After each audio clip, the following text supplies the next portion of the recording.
Stel, noong ano buhay mo, habang nagluluto tayo, kwento ka ha? Kumusta buhay mo nung, Di ba po question? SB9? Dati po akong kuliglig.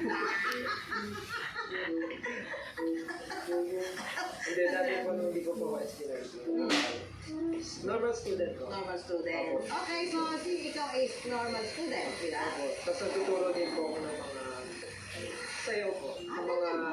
Sa mga bata po sa special school. Ayun, pagkabunga ng SB9, din, paano nagsimula yun? Audition po. Sa audition, tapos nagsama-sama kayo? Opo. Ang galing ah. Okay, tapos ngayon, nung nagte-training kayo, gaano katagal yung mga training na ginagawa niyo? Rehearsal, mga ganyan. Yung rehearsal po, everyday. Every day. Opo. Tapos, Okay, ang bango. Ilang years ilang yun? years? 3 years. Ah. Tapos, noong 2018 po, yung debut po kami. SB19 na talaga. Mahirap ba nung nagsisimula pa yung grupo niyo? May mga natanggap ba kayo mga pambabatikos, pambabash, ganyan? Ako manang. Like, anong sabi? Siyempre po dito sa atin sa Pilipinas, may mga bagay na hindi agad natin kaya i-accept, i-adapt, lalo na kung bago sa atin.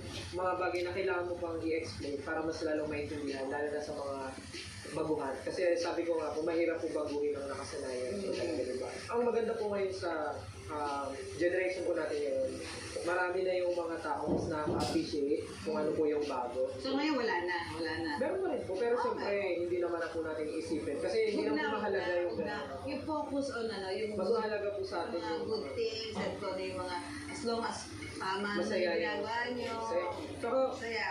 sa dami naman po nang nagsasabi ng positive feedback, Yeah. ilan lang po yung mga may mas sinasabi Yeah. hindi maganda. So bakit mo pa papatulan? Eh ngayon, kumusta ang yung personal life, ang in love life? May girlfriend na si Estelle? Wala po. Wala ba? Priority mo na. Family ang career. Siyempre, alam mo Pero naman. siyempre magtatampo yung 18 pag sinabi ko wala. So meron po yung 18. Ano, 18? Ako yung kaya. Siyempre, ngayon, focus mo muna sa career. Opo, focus sa ganito. Sa ganito pa, pero yung pagkain ko, hindi ko makapag-focus.